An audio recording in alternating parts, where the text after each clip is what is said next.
കണ്ണ് മൂടിക്കെട്ടിയൊരു മാജിക്. കാണാൻ റെഡിയാണോ? ഇത്തിരി അപകടം പിടിച്ചൊരു മാജിക്കാണ്, വല്ലപ്പോഴുമൊക്കെ കാണിക്കുന്ന മാജിക്കാണ്. എന്താണ് സംഭവിക്കുന്നതെന്ന് ചോദിച്ചു കഴിഞ്ഞാൽ ഞാൻ പറയാം. ഞാനൊരു കണ്ണ് മൂടിക്കെട്ടും, കറുത്ത കട്ടിയുള്ള തുണി കൊണ്ട് മൂടിക്കെട്ടും. നിങ്ങളിൽ ആരെങ്കിലും ഒരാൾ ഇവിടെ ഫ്ലോറിൽ കിടക്കണം. ഫ്ലോറിൽ കിടന്നു കഴിഞ്ഞതിന് ശേഷം കണ്ണ് മൂടി കെട്ടിക്കഴിഞ്ഞാൽ ആരെങ്കിലും ഒരാൾ, നിങ്ങളുടെ കൂട്ടുകാരൻ ആരെങ്കിലും ഒരാൾ വന്നു കഴിഞ്ഞതിന് ശേഷം ഒരു ആപ്പിള് ശരീരത്തിൻ്റെ ഏതെങ്കിലും ഒരു ഭാഗത്ത് വെക്കണം. കിടക്കുന്ന ആൾ നിർബന്ധമായിട്ട് കണ്ണടച്ചിരിക്കണം, അനങ്ങരുത്. ഞാൻ എൻ്റെ കയ്യിലൊരു കത്തിയായിട്ട് വരും. കത്തിയായിട്ട് വന്നിട്ട് ഞാൻ ചുറ്റും നടന്ന് എൻ്റെ മൈൻഡ് പവർ കൊണ്ട് ആ ആപ്പിൾ എവിടെയാണെന്നുള്ളത് ഞാൻ കുത്തി എടുക്കും, ആഴത്തിൽ കുത്തിയെടുക്കും. റെഡിയാണോ? ആരാണ് കിടക്കേണ്ടത് എന്നുള്ളത് നമുക്ക് ആദ്യം തീരുമാനിക്കാം, അല്ലേ? ആരാ കിടക്കണ്ടേ? You are ready for that? ടെൻഷനൊന്നുമില്ലല്ലോ? ഉണ്ടോ? കണ്ണടച്ച് കിടന്നാൽ മതി, ഒന്നും സംഭവിക്കാൻ പോകുന്നില്ല. ഒരു പേടിയും പേടിക്കണ്ട. കാരണം ഞാനിത് എനിക്ക് തോന്നുന്നൊരു 10,000-2000 വേദികളിൽ ഞാൻ ഈ മാജിക് അവതരിപ്പിച്ചിട്ടുണ്ട്. പക്ഷേ ഇതുവരെ ഒരു 2 പേര് മാത്രമേ മരിച്ചു പോയിട്ടുള്ളൂ. അതുകൊണ്ട് യാതൊരു ടെൻഷനും അടിക്കണ്ട, വളരെ കൂളായിട്ട് നിന്നാൽ മതി കേട്ടോ. ഞാൻ ആപ്പിൾ ഞാൻ തരുന്നത് നിഖിലിൻ്റെ കൂട്ടുകാരൻ്റെ കയ്യിലാണ്. ഈ ആപ്പിൾ മോനാണ് വെക്കേണ്ടത്. അതിനു മുമ്പ് ഞാൻ എൻ്റെ കയ്യിലുള്ള ഒരു ക്ലോത്ത് ബാഗുണ്ട്. ഈ ബാഗ് നിങ്ങളെ ഞാനൊന്ന് പരിശോധിക്കാൻ ഏൽപ്പിക്കാം. കാരണം ഈ ബാഗിനകത്തുകൂടി എന്തെങ്കിലും കാണുന്നുണ്ടോ എന്നുള്ള കാര്യം, ഇത് വളരെ കട്ടിയുള്ള തുണി കൊണ്ടുണ്ടാക്കിയിട്ടുള്ളതാണ്. So you can put this തലയിൽ ഇങ്ങനെ ഇടാം. എന്തെങ്കിലും കാണാൻ പറ്റുന്നുണ്ടോ എന്നുള്ള കാര്യം നോക്കാം. ഉണ്ടോ ഇല്ലയോ? ഒന്നും കാണാൻ പറ്റില്ല. കാരണം അത്രമാത്രം കട്ടിയുള്ള തുണി കൊണ്ടാണ് ഇത് ഉണ്ടാക്കിയിട്ടുള്ളത്. മോൻ്റെ തലയിൽ ഞാൻ ഇത് ഇട്ടു തരാം. എന്തെങ്കിലും കാണാൻ പറ്റുന്നുണ്ടോ? ഒന്നും കാണുന്നില്ല. ഇനി ആണ് ഇത് എൻ്റെ തലയിലിടാൻ പോകുന്നത്. ഇട്ട് കഴിഞ്ഞതിന് ശേഷം ഞാൻ നിഖിൽ, ഇതാണ് കത്തി. നമുക്ക് തുടങ്ങാം. സോ മോന് അവിടെ കിടക്കാം. മത്സരത്തിൽ കയറി വന്നത് 8 പേരാണ്. ഒരു പക്ഷേ അത് 7 പേരിലേക്ക്. അപ്പോൾ ഞാൻ എൻ്റെ കണ്ണ് മൂടിക്കെട്ടിക്കഴിഞ്ഞതിന് ശേഷമാണ് മോൻ ആപ്പിൾ അവൻ്റെ ശരീരത്തിൻ്റെ ഏതെങ്കിലും ഭാഗത്തിൽ ഇഷ്ടപ്പെട്ട സ്ഥലത്ത് വയ്ക്കാം കേട്ടോ. സോ ആദ്യം യു ക്യാൻ കം ഹിയർ. ഞാൻ ആപ്പിളോട് കൂടിയിട്ട് വരാം, അല്ലെ ആപ്പിൾ അവിടെ വയ്ക്കാം. ഇനി ഞാൻ ഇതെൻ്റെ മുഖത്ത് ഇടുകയാണ്.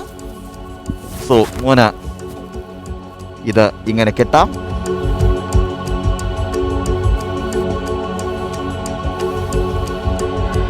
ഇനി കത്തി മോനെൻ്റെ കയ്യിൽ തരാം. കത്തി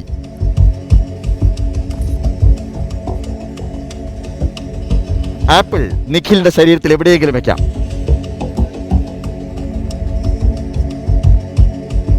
സാർ അവന്റെ മേത്ത് വെച്ചിട്ടുണ്ടല്ലേ? ആ.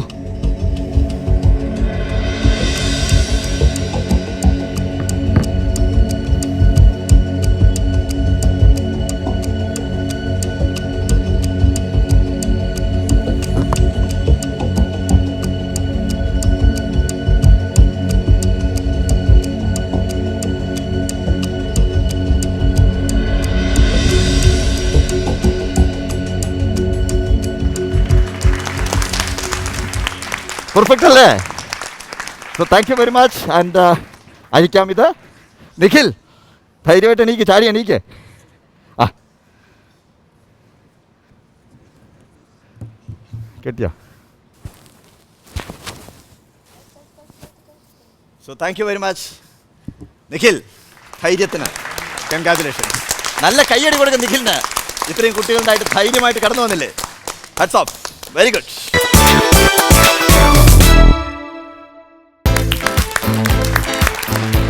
Welcome back to Malarvadi little scholar. നമ്മൾ കഴിഞ്ഞ സെഗ്മെൻറ്റിൻ്റെ മാർക്ക് അനൗൺസ് ചെയ്യാണ്. Your mark Ajeena, your mark is 10. And Orion, your mark is 10. Zeus, your mark is 10. Canopus, your mark is also 10. എല്ലാവർക്കും 10 മാർക്ക്. അപ്പോൾ എല്ലാവർക്കും തുല്യമായിട്ട് അഭിനന്ദനങ്ങൾ അതോടൊപ്പം അറിയിക്കുകയാണ്. അടുത്ത റൗണ്ട് മൊഴിമുത്ത്. മൊഴിമുത്ത് എന്ന് പറഞ്ഞു കഴിഞ്ഞാൽ എന്താണെന്ന് അറിയാമല്ലോ? മൊഴിമുത്ത് എന്താണ്? മൊഴിമുത്ത് എന്ന് പറഞ്ഞാൽ മനോഹരമായ വാക്കുകൾ, മനോഹരമായ വാചകങ്ങൾ അല്ലേ? ഈ വാചകം പറഞ്ഞു കഴിഞ്ഞാൽ ആരാണ് ആ വാചകം പറഞ്ഞത് അല്ലെങ്കിൽ എഴുതിയത് എന്നുള്ള കാര്യമാണ് നിങ്ങൾ പറയേണ്ടത്. ഓക്കെ, പാസിംഗ് ഇല്ല. 10 മാർക്കാണ് നിങ്ങൾക്ക് തരാൻ പോകുന്നത് കൃത്യമാണെങ്കിൽ. സോ ആദ്യത്തെ അവസരം തരുന്നത് അജീനയ്ക്കാണ്. അജീന വായിക്കുന്നത് കേൾക്കണം വ്യക്തമായിട്ട്. വിദ്യാഭ്യാസം ഒരു നാണയമാണ്. അതിൻ്റെ ഒരു വശവും ജ്ഞാനവും മറുവശം പ്രവൃത്തിയുമാണ്. നോബൽ പുരസ്കാര ജേതാവായ ഇദ്ദേഹത്തിന്റെ പേര് എന്താണ്? രവീന്ദ്രനാഥ ടാഗോർ. ഉത്തരം ശരിയാണ്, രവീന്ദ്രനാഥ ടാഗോർ ആണ്. ഇനി അടുത്ത ചോദ്യം നിങ്ങളിലേക്കാണ് വരുന്നത്, ഒറിയോണിലേക്കാണ് വരുന്നത്. ചോദ്യം ഇതാണ്: മനുഷ്യകുലത്തിന് പ്രയോജനപ്രദമായ ഒരേ ഒരു ആയുധമേയുള്ളൂ, അത് ചിരിയാണ് എന്ന് പറഞ്ഞത് ഹക്കിൽ ബെറിഫിൻ എന്ന കഥാപാത്രത്തെ അവതരിപ്പിച്ച അമേരിക്കൻ എഴുത്തുകാരനാണ്. ആരാണ് ഇദ്ദേഹം? Mark Twain. Mark Twain. Perfect ആൻസറാണ്, പെർഫെക്റ്റ് ആൻസർ. ഇനി അടുത്ത ചോദ്യം, മൂന്നാമത്തെ ചോദ്യം നിങ്ങളോടാണ്, സിയൂസിനോടാണ്. ചോദ്യം ഇതാണ്: ദൈവം ഈ പ്രപഞ്ചം സൃഷ്ടിച്ചു. അവൻ്റെ പ്രതിനിധികളായ നാം ഒരു മൺപാത്രമെങ്കിലും സൃഷ്ടിക്കുക. 20-ാം നൂറ്റാണ്ടിലെ ഏറ്റവും പ്രസിദ്ധനായ ഉറുദു കവിയുടെ വാക്കുകളാണ് ഇവ. ആരാണ് ഇത്? ഇക്ബാൽ. പെർഫെക്റ്റ് ആൻസറാണ്, പെർഫെക്റ്റ് ആൻസറാണ്. ഇക്ബാലിൻ്റെ മുഴുവൻ പേരെന്താണ്? അല്ലാമ മുഹമ്മദ് ഇക്ബാൽ എന്നാണ് അദ്ദേഹത്തിൻ്റെ മുഴുവൻ പേര്. Next, Canopus. ചോദ്യം ഇതാണ്: ഈ അർദ്ധരാത്രിയിൽ ലോകം ഉറങ്ങിക്കിടക്കുമ്പോൾ ഇന്ത്യ സ്വാതന്ത്ര്യത്തിലേക്കും ജീവിതത്തിലേക്കും ഉണരുകയാണ് എന്ന് പ്രഖ്യാപിച്ച സ്വാതന്ത്ര്യ സമര നേതാവ് ആരാണ്?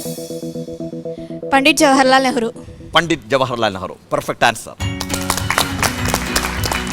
ഭാരതത്തിൻ്റെ 1ാമത്തെ പ്രധാനമന്ത്രി അല്ലേ? ഭാരതത്തിന് എന്താണ് അർദ്ധരാത്രിയിൽ സ്വാതന്ത്ര്യം തരാൻ കാരണമെന്നറിയാമോ? അറിയാമോ? വളരെ രസകരമായിട്ടുള്ളൊരു കാര്യമാണ്.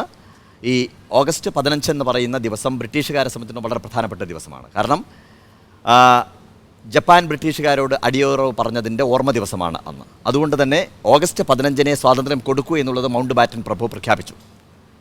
പക്ഷേ ഓഗസ്റ്റ് 15 എന്ന് പറയുന്ന ദിവസം ഒരു വെള്ളിയാഴ്ചയായിരുന്നു.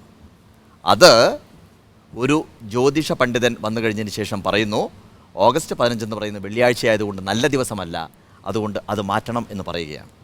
അങ്ങനെ ഒരു വട്ടമേശയ്ക്ക് ചുറ്റുമിരുന്ന് തീരുമാനമെടുത്തതിൻ്റെ ഭാഗമായിട്ടാണ് ഓഗസ്റ്റ് 14-ാം തീയതി അർദ്ധരാത്രി ഇന്ത്യക്ക് സ്വാതന്ത്ര്യം നേടേണ്ടി വന്നത്.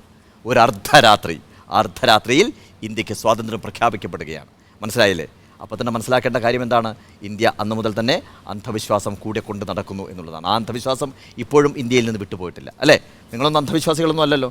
ആവരുത്. നമ്മൾ നല്ല പോസിറ്റീവായിട്ട് ചിന്തിക്കാനും നിങ്ങൾ ജ്ഞാനമുണ്ടെങ്കിൽ ആ ജ്ഞാനമാണ് ഏറ്റവും മഹത്തരമെന്ന് ഇന്ന് വിശ്വസിക്കുകയും ചെയ്യേണ്ട ആളുകളാണ് നിങ്ങൾ കുട്ടികൾ അല്ലേ?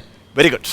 ഇനി ഇന്ന് നടത്തിയിട്ടുള്ള ഈ എപ്പിസോഡിലെ എല്ലാ റൗണ്ടുകളും ചേർത്തുള്ള മാർക്കാണ് പ്രഖ്യാപിക്കാൻ പോകുന്നത്. ശ്രദ്ധയോടുകൂടി കേൾക്കണം. Ajeena, your marks 40 marks. Orion, നിങ്ങളുടെ മാർക്ക് 40 മാർക്ക്.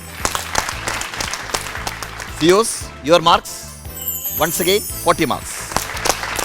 കനോപ്പസ്, നിങ്ങളുടെ മാർക്ക് മാത്രം ഇത്തിരി കുറവുണ്ട്, 30 മാർക്ക്. ഒരു വിഷമം വിചാരിക്കേണ്ട, സാധ്യതകൾ നിരവധിയാണ്. ഇനിയും 4 എപ്പിസോഡ് കിടക്കുന്നുണ്ട്.